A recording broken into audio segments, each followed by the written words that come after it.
Welcome to Daily Papers, the podcast where we break down interesting new research papers into something a little more digestible. Today, we're looking at a fascinating idea. Imagine you're playing a video game, but instead of the levels being designed by a human, the game itself is an AI that is actively learning how to beat you. Every time you get better, it invents a new, harder challenge specifically to exploit your weaknesses. That sounds both incredibly fun and deeply frustrating. And that's basically the idea behind this paper from the University of Wisconsin-Madison called Learning an Adversarial World Model for Automated Curriculum Generation in MARL. That is a mouthful of a title. Let's break it down.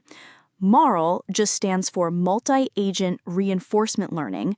Multi-agent means we have several AIs interacting, and reinforcement learning is the process of learning through trial and error, getting rewarded for good actions and penalized for bad ones.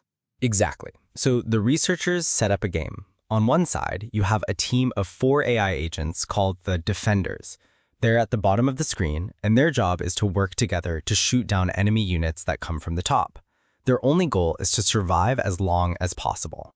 It's like a classic arcade tower defense game, and these 4 defenders even have different roles. There's a tank with high defense, a sharpshooter who does a lot of damage, a mage, and a healer, so they really do have to learn to cooperate. But here's the twist. The other player isn't just another agent on the screen. The second AI is called the Attacker, and its job is to be the game designer. It doesn't fight directly. It literally creates the waves of enemies that the defenders have to face. So the attacker is the one deciding what kind of enemy to send, how fast it is, how much health it has, and where on the screen it appears. The attacker's goal is the exact opposite of the defenders. It wants to defeat them as efficiently as possible. This sets up what the paper calls a co-evolutionary arms race. It's a constant back and forth. The attacker tries a strategy, maybe sending a bunch of fast, weak enemies down the middle. The defender team sees this, and after a few tries, they learn that they should all group up in the middle and just mow them down. They get good at this specific strategy, and their survival time goes up. But the attacker is learning too. It sees that its strategy isn't working anymore. So it thinks, okay, grouping up in the middle is their strength now. How can I exploit that? And it changes its tactic. Maybe now it generates 2 strong enemies on the far left and far right sides of the screen at the same time. Right, this is a classic flanking maneuver. The defenders, all clustered in the middle, are suddenly vulnerable. They get defeated. Now it's their turn to adapt. They have to learn that when they see enemies on opposite sides, they need to spread out to cover the whole board. And this cycle just keeps going. Each side gets better in response to the other. The attacker is basically creating a personalized, ever-escalating training program for the defenders. The paper calls this automated curriculum generation. Instead of a human programmer needing to think of new challenges, the system generates its own perfectly tailored challenges forever. The most incredible part of this is the complex strategies that emerged without anyone programming them in. The researchers didn't tell the attacker what a flanking maneuver was.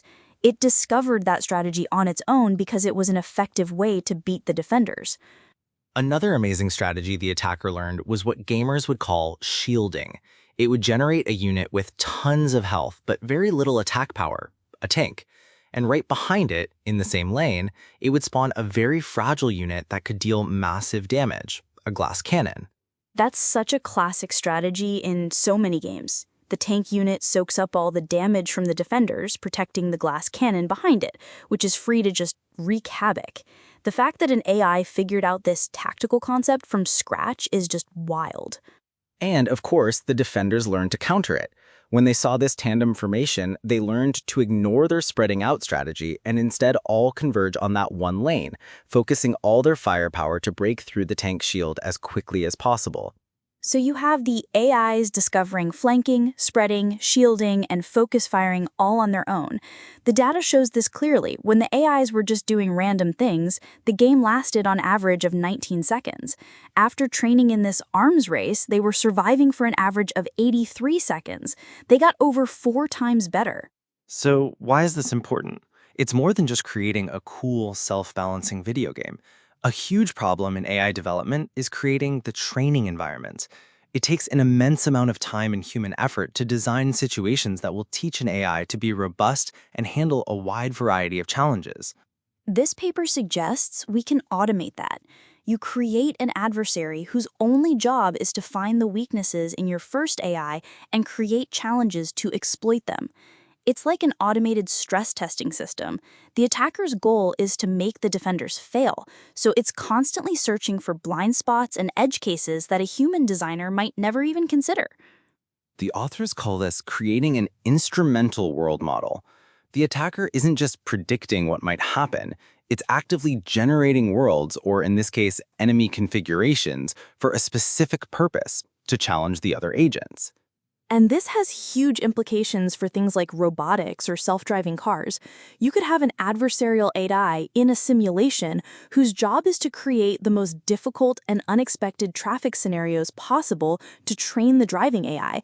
It would constantly be looking for ways to trick the car, making the final system much safer and more reliable in the real world. It's a fundamental shift in thinking. Instead of just focusing on building smarter AI agents that learn, we should also focus on building smarter AI environments that teach. This paper shows a powerful way to do that by making the teacher and the student adversaries in a never-ending arms race towards greater intelligence. So, instead of just training an AI against a static dataset, you train it against a dynamic adversary whose entire purpose is to make it fail. It's a tough school, but it seems to produce some very smart graduates.